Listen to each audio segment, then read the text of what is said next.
Bonjour, une vidéo avant que je quitte pour les vacances pour vous résumer un peu ce qui reste à régler dans la version 3.18, quelque chose qui ne fonctionne pas ou en tout cas qui demande encore une documentation plus poussée puis pour que vous puissiez mieux vous en servir. J'aurai pas le temps de faire la documentation avant de partir, mais je voulais vous montrer les petits points qui peuvent vous irriter en utilisant la version 3.18. Dans le module acquisition, la recherche par budget ici, les colonnes ne sont plus triables, vous l'avez peut-être remarqué déjà. C'est parce que il y a une nouvelle fonctionnalité qui a été rajoutée pour pouvoir afficher les budgets enfants, donc les sous-budgets. Donc dans le fond, si vous avez plusieurs sous-budgets, les colonnes ne peuvent plus être triables puisque ça s'affiche en fait en plusieurs sous, une ligne ici, puis ça se répercute après sur les autres lignes. C'est pour ça que les colonnes ici ne sont plus triables, mais il y a un filtre ici qui a été rajouté. Donc un filtre, j'appelle ça un filtre intelligent. Quand vous commencez à écrire, la recherche s'affiche. Donc quand vous avez une vingtaine de budgets, vous pouvez commencer à chercher un budget ici et il va s'afficher dans le tableau. Donc ça peut vous aider pour retrouver facilement un de vos postes budgétaires. Toujours dans les acquisitions, là c'est au moment où vous réceptionnez un panier de commandes. Il y a un filtre qui semble ne plus fonctionner, mais il y a d'autres filtres disponibles. Donc le problème qui existe avec la recherche lorsque vous réceptionnez un colis, donc là je vais aller euh, donc dans cet affichage ici, donc pour réceptionner des commandes, donc là j'ai des commandes à réceptionner.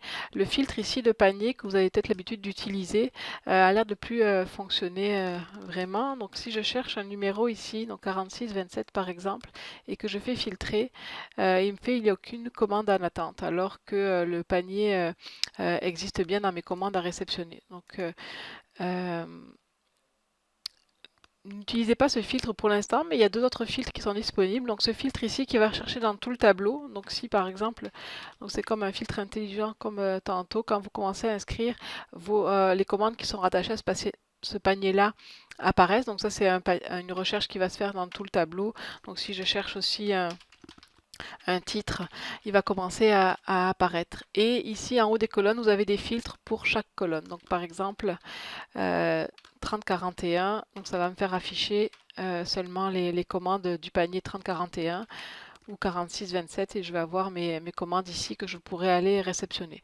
Donc c'est ce filtre ici qui semble plus fonctionner, mais ce filtre ici et celui-ci, ces filtres intelligents fonctionnent, donc vous pouvez les utiliser.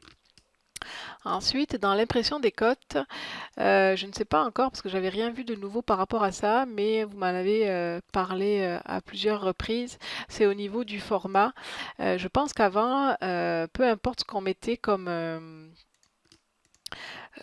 taille de police, c'était pas vraiment respecté dans le document. Maintenant, il y a des nouvelles polices qui ont été rajoutées. Et les paramètres que vous aviez avant semblent maintenant prendre vraiment ce qui est marqué. Donc 12, ça va vraiment afficher 12 et c'est peut-être trop gros par rapport à ce que vous avez avant. Donc si vous voyez que vos codes s'impriment mal, ou en tout cas plus gros que d'habitude ou différemment, essayez de jouer avec la police et la taille de la police pour que ça revienne dans l'ordre. Pour l'instant, j'ai pas trouvé pourquoi il y a eu ce changement. C'était pas quelque chose qui était dans la liste des nouveautés, mais en jouant sur la taille de la police, en réduisant un peu, vous arriverez normalement à revenir à l'affichage que vous aviez avant. Autre chose, ça c'est au niveau des périodiques, j'ai pas eu le temps de documenter, mais si vous avez fait un tour dans le module, vous avez vu deux nouvelles options, gérer les périodicités et gérer les modèles de numérotation. Dans le fond, c'est vous permettre de rajouter des périodicités ou de modifier vous-même vos périodicités. Ça, ce sont les périodicités par défaut. Alors, elles sont en anglais. Ce sera à vous d'aller les traduire puisque elles ne sont pas dans le fichier de traduction, vu que c'est maintenant un paramètre local. Donc vous pouvez changer la description si vous voulez.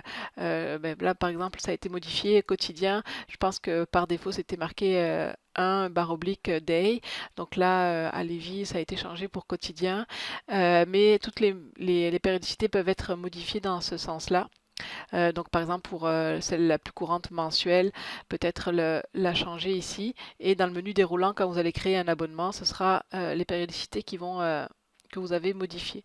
Vous pouvez en rajouter des nouvelles, il n'y a pas de limite à ça, ou en supprimer s'il y en a certaines que vous n'utilisez pas du tout, si vous voulez alléger votre menu déroulant. C'est la même chose pour les modèles de numérotation.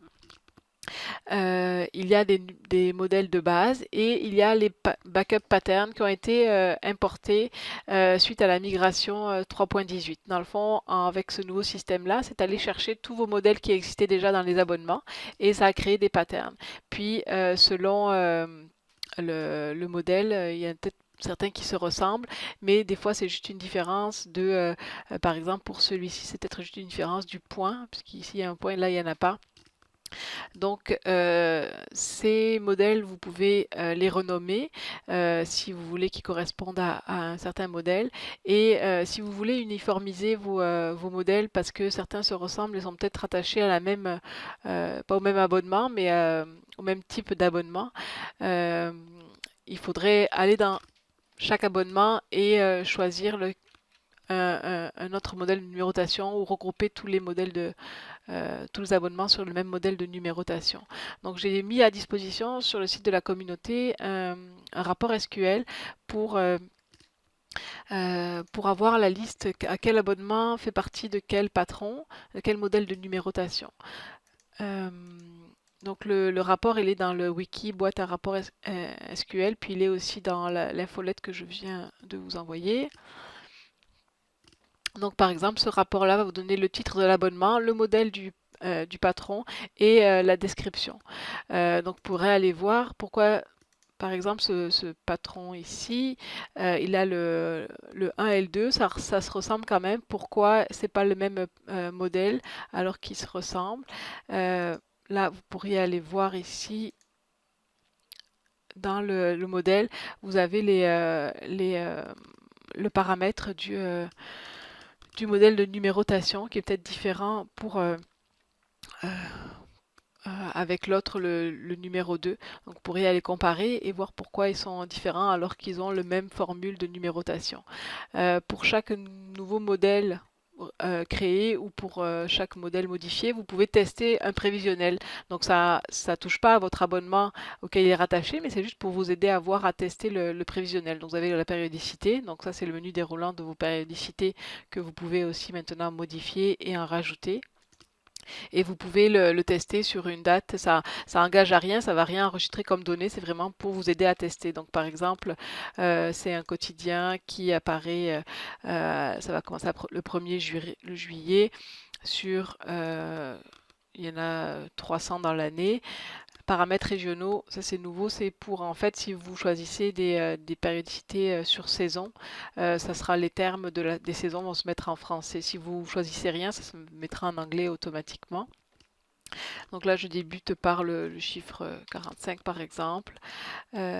Et là, il y a une mauvaise traduction, c'est pas réinitialiser modèle, mais c'est tester le modèle. Donc là, ça me teste le prévisionnel selon les paramètres que j'ai rentrés ici et selon le modèle de numérotation qui est sélectionné ici. Donc ça me permet de vérifier, voir à quoi ça ressemble.